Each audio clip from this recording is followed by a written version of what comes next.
Halo para investor wawasan cerdas. Nah, awal tahun 2026 ini pasar modal kita lagi heboh-hebohnya kan?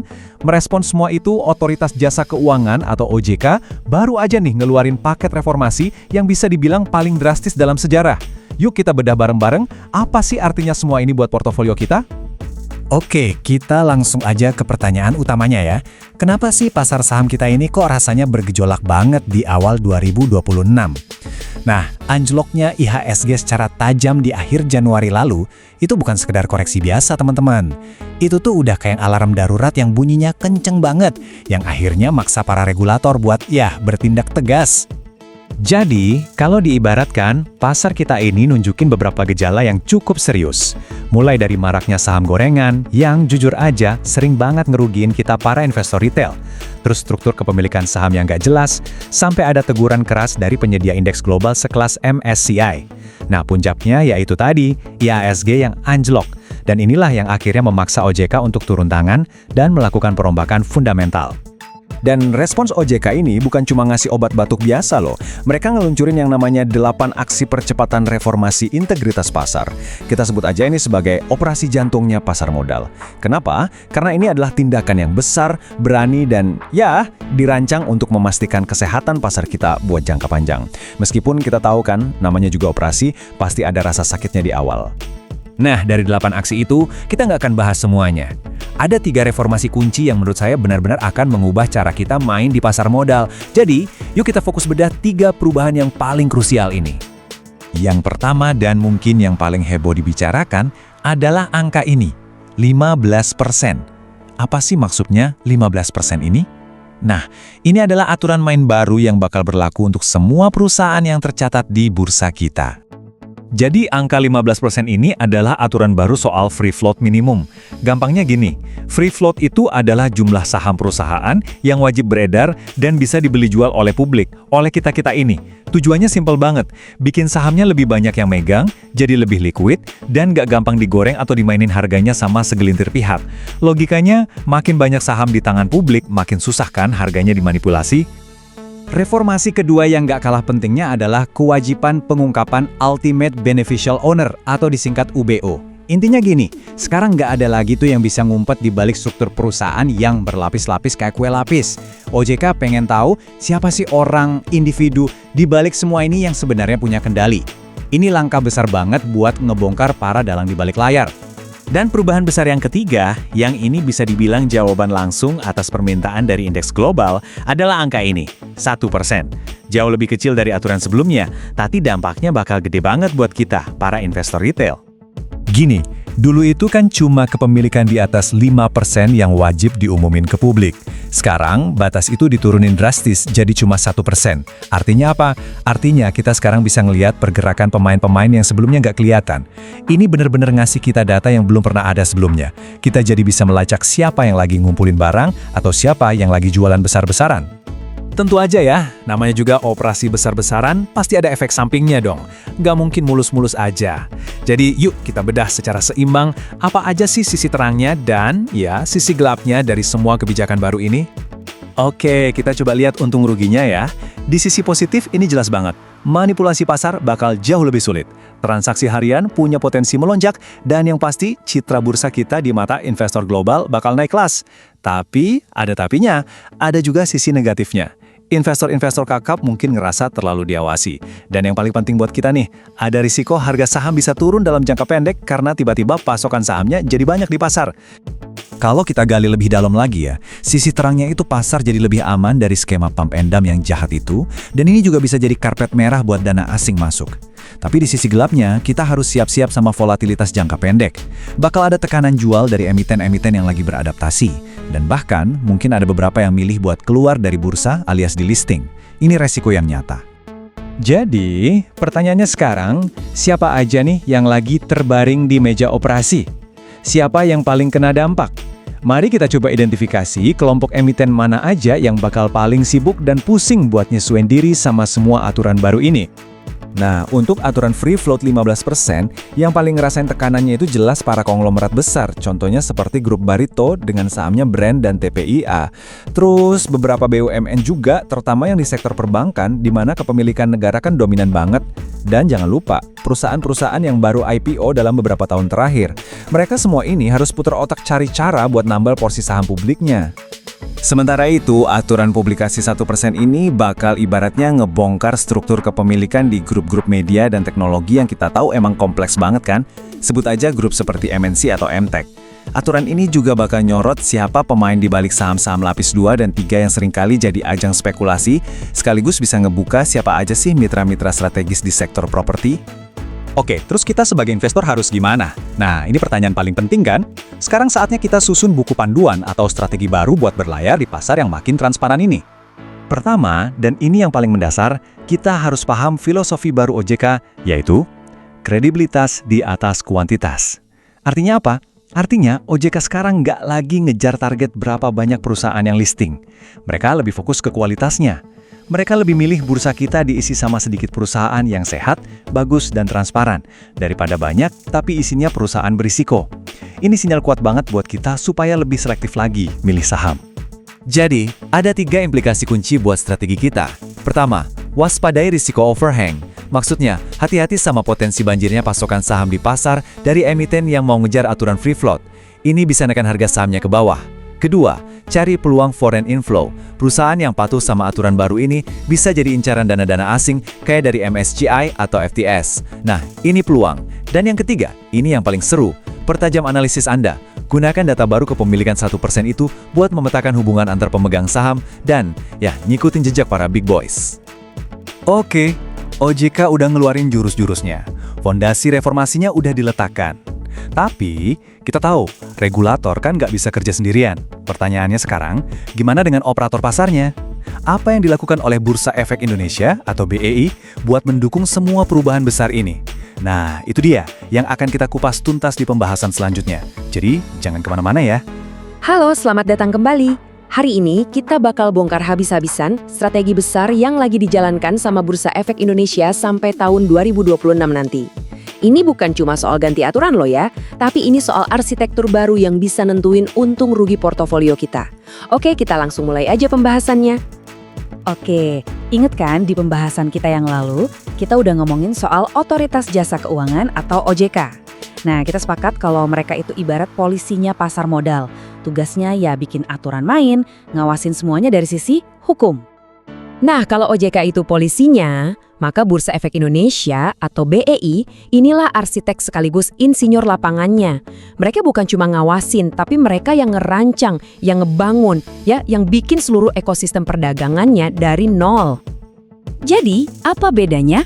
Gini, fokus BEI itu bukan di regulasi hukumnya, tapi lebih ke gimana cara membangun infrastruktur perdagangannya. Merekalah yang nentuin, oke, saham jenis apa yang bisa kita beli, gimana cara kita ngelompokin perusahaan, dan produk investasi apa aja yang ada. Intinya, merekalah yang bangun jalan tol, tempat uang kita semua lalu lalang.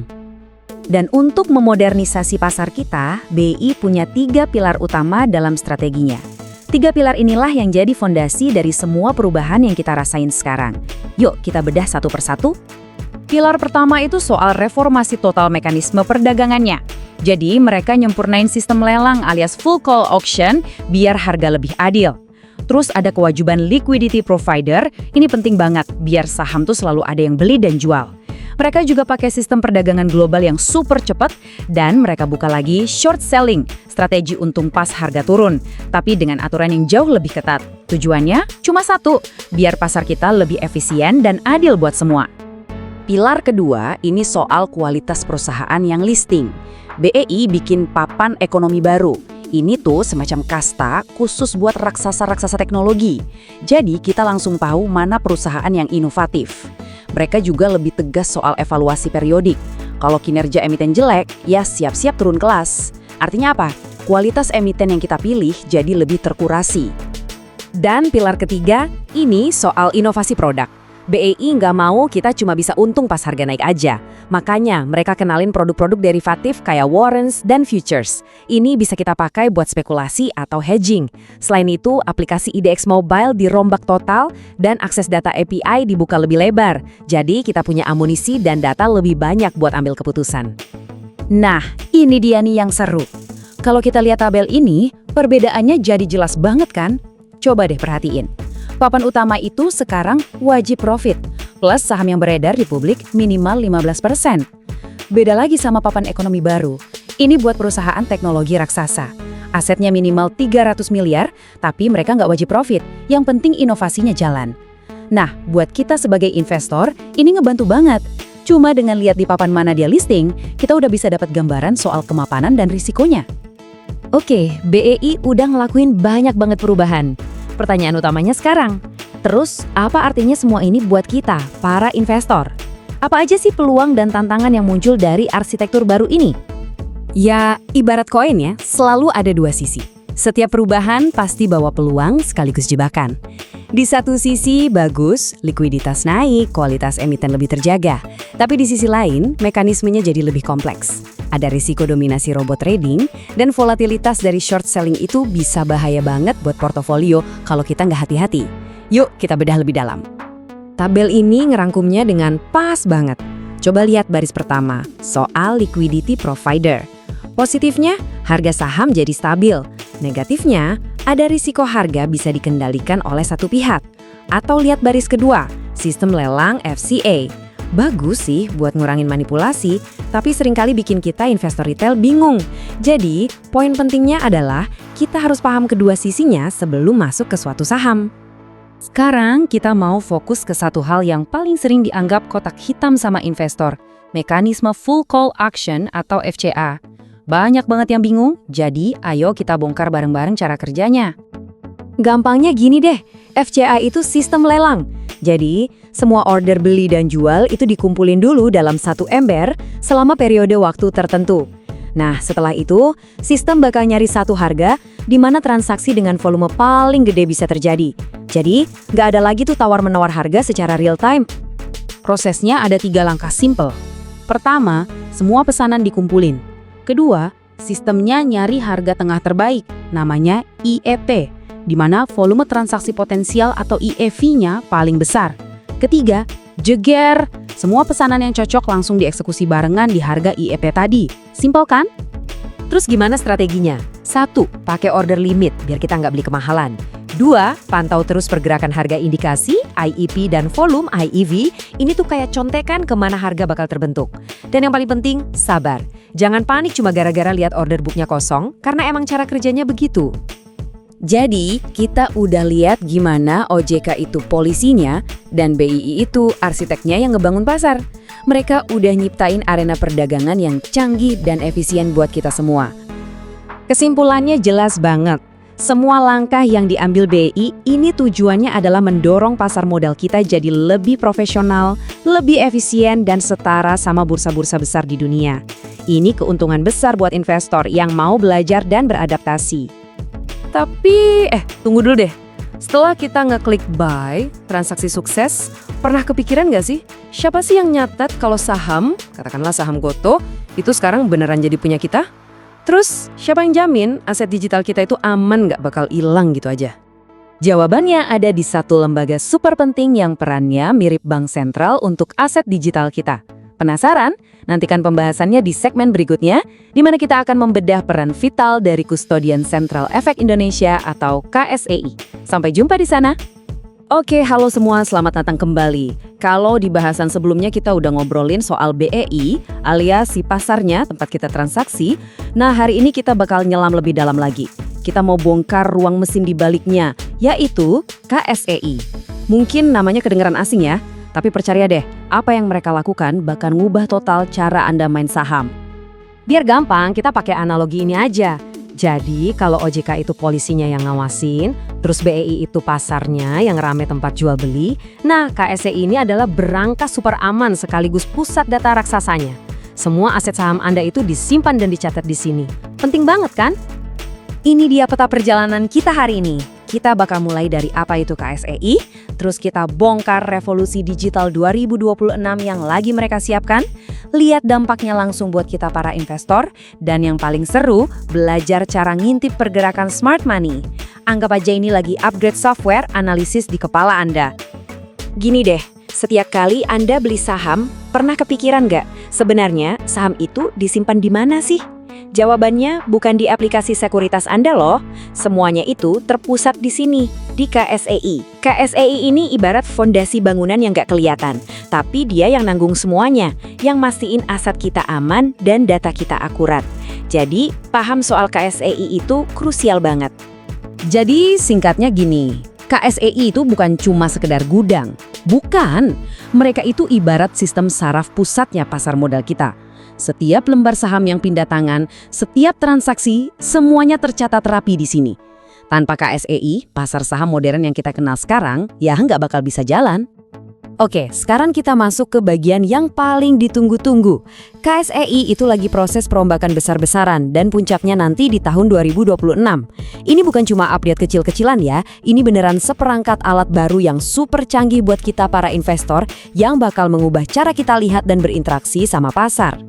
Nah, upgrade gede yang pertama itu soal kecepatan. Kita bakal bergerak ke sistem penyelesaian transaksi T+1. Apa artinya? Gampangnya gini, kalau Anda jual saham hari ini, besok duitnya udah masuk rekening. Bukan lusa lagi. Jelas ini bikin perputaran modal kita jadi jauh lebih efisien. Nggak ada lagi dana nyangkut kelamaan. Upgrade besar kedua, dan ini yang menurut saya benar-benar game changer, adalah soal transparansi. KSEI bakal memperluas kategori investor jadi 27 subtipe. Dulu, kan kita cuma taunya investor itu asing atau domestik. Udah, gitu doang.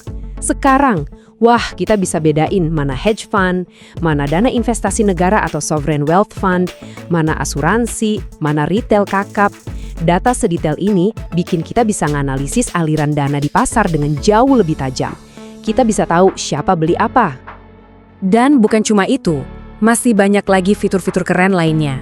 Bayangin deh, Anda bisa cek portofolio saham langsung dari aplikasi M-Banking. Ikut RUPS dan kasih suara cukup dari HP. Dapat notif dividen masuk secara real time, terus yang paling enak, laporan pajak tahunan bisa keisi otomatis. Keren banget kan? Inilah masa depan yang lagi disiapin KSEI. Tabel ini nunjukin perbedaannya secara gamblang. Lihat deh, dari yang tadinya cuma 9 kategori investor, jadi 27. Transaksi dari 2 hari, jadi 1 hari. Akses data yang tadinya misah-misah, jadi 1 terintegrasi. Lapor pajak dari manual, jadi otomatis. Ini benar-benar lompatan kuantum, bukan sekedar perbaikan biasa. Tentu aja, setiap perubahan besar itu kayak pedang bermata dua. Pasti ada plus dan minusnya. Sekarang, yuk kita bedah bareng-bareng apa arti semua ini buat kita sebagai investor retail, apa untungnya, dan apa juga risikonya. Oke, mari kita bedah tabel ini satu-satu. T+1 itu bagus, modal kita jadi lebih cepat cair. Tapi, di sisi lain, tekanan ke sistemnya jadi lebih berat, risikonya lebih tinggi. Terus, 27 subtipe investor bikin analisis bandarmologi kita makin canggih, tapi ini juga berarti strategi para pemain besar jadi lebih gampang kita baca, dan sebaliknya. E-voting bikin kita gampang ikut RUPS, tapi ada risiko keamanan siber. Dan terakhir, integrasi sistem bikin hidup gampang, tapi ya kita jadi sangat bergantung sama satu sistem itu. Paham trade-off ini penting banget. Nah, setelah kita tahu plus minusnya, sekarang kita fokus ke peluang terbesarnya. Jujur aja, dari semua update tadi, yang paling powerful itu adalah kemampuan kita buat melacak pergerakan investor-investor kakap yang punya info lebih dulu, atau yang biasa kita sebut smart money. Ini bukan lagi soal nebak-nebak atau dengerin rumor. Dengan data baru dari KSI, kita beneran bisa ngintip jejak para raksasa pasar. Pertanyaannya sekarang, apakah Anda siap menggunakan kekuatan super ini? Biar nggak pusing ngelihat 27 tipe, kita bisa sederhanain jadi 3 kelompok besar. Pertama ada smart money, ini isinya institusi raksasa kayak hedge fund atau asuransi yang biasanya mainnya jangka panjang dan ngumpulin barang diam-diam. Kedua ada market makers, ini biasanya para broker yang transaksinya super cepat buat jaga likuiditas. Dan ketiga ada the followers, nah ini kita-kita, para investor retail yang seringnya reaktif sama berita. Paham 3 kelompok ini aja udah jadi modal besar. Terus gimana cara pakainya? Simple banget, ada 2 skenario utama. Sinyal bagus atau bullish itu muncul waktu Anda lihat kepemilikan saham mulai pindah dari tangan retail ke tangan smart money. Ini namanya fase akumulasi. Sebaliknya, sinyal jelek atau bearish itu kelihatan pas smart money mulai jualan terus-terusan dan yang nampung barangnya tuh para retail. Ini fase distribusi. Logikanya sesederhana itu, tapi dampaknya luar biasa. Wow, banyak banget ya yang kita bahas. Mulai dari peran KSEI, revolusi digitalnya, sampai cara kita bisa manfaatin datanya. Sekarang, yuk kita tarik benang merahnya. Inti dari semua ini cuma satu. Era investasi modal katanya atau feeling doang itu udah selesai. Pasar saham Indonesia yang baru ini secara fundamental adalah pasar yang digerakkan oleh data. Siapa yang bisa baca dan analisis data ini, dialah yang bakal punya keuntungan lebih. Titik. Oke, kita udah bahas BEI si pasar, KSEI si pusat data, dan kita juga udah lihat alat-alat canggih baru yang bakal kita punya. Pertanyaan besarnya sekarang adalah, gimana semua potongan puzzle ini, OJK si polisi, BEI si pasar, dan KSEI si pusat data, nantinya akan bekerja bareng-bareng buat membentuk masa depan investasi kita? Di bahasan sebelumnya, kita udah bedah BEI. Hari ini, kita bongkar KSEI.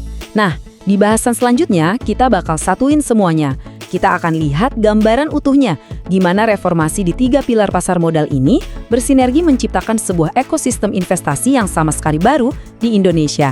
Halo, selamat datang kembali. Di pembahasan kita sebelumnya kan kita udah bedah tuntas soal langkah-langkah besar yang diambil KSEI. Nah, dari situ muncul satu pertanyaan yang penting banget buat kita semua sebagai investor. Jadi, pertanyaannya adalah, setelah semua gebrakan dan reformasi besar ini, pasar saham kita ini sebenarnya mau dibawa kemana sih? Ini bukan pertanyaan main-main loh. Karena kita ini sekarang ibaratnya lagi berdiri di sebuah persimpangan jalan yang sangat krusial.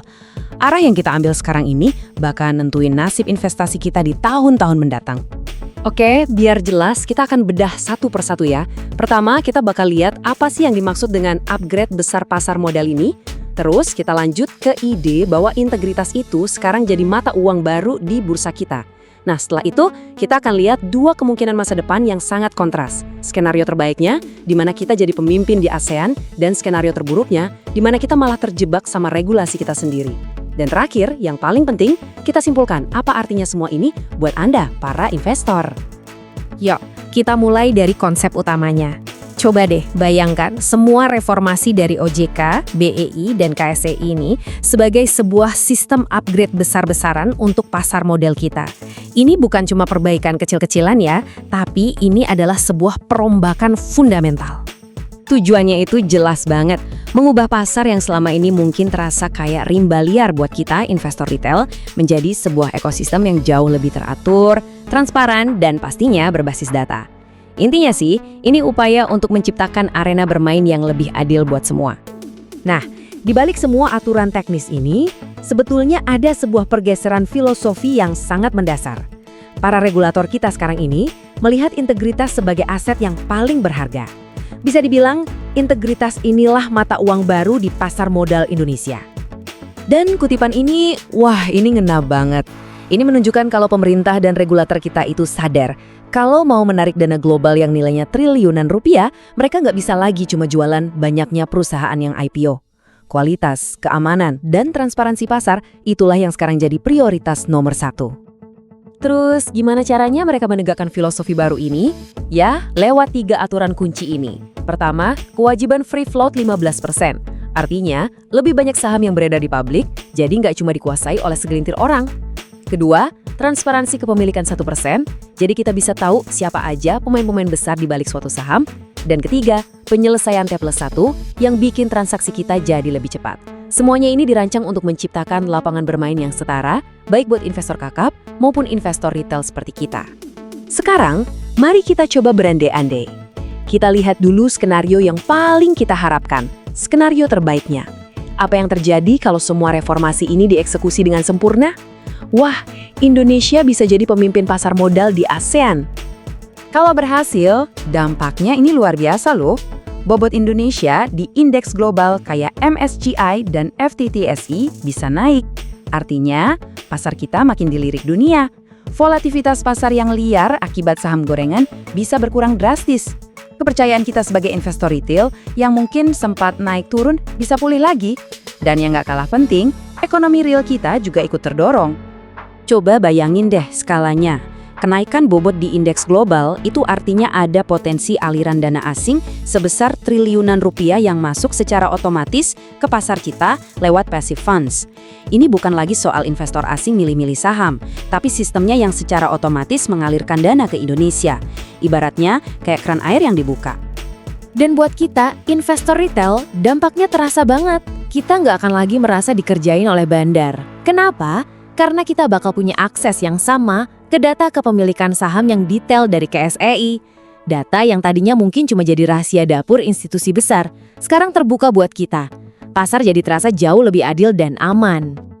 Eits, tapi tunggu dulu. Kita harus seimbang. Ada skenario sebaliknya yang bisa banget terjadi kalau penegakan aturannya lemah atau cuma jadi formalitas belaka. Sebuah kemungkinan yang jauh lebih suram. Nah, inilah skenario terburuknya yang bisa kita sebut jebakan regulasi. Ini terjadi kalau aturan-aturan baru yang bagus itu cuma ada di atas kertas, tapi prakteknya nol besar.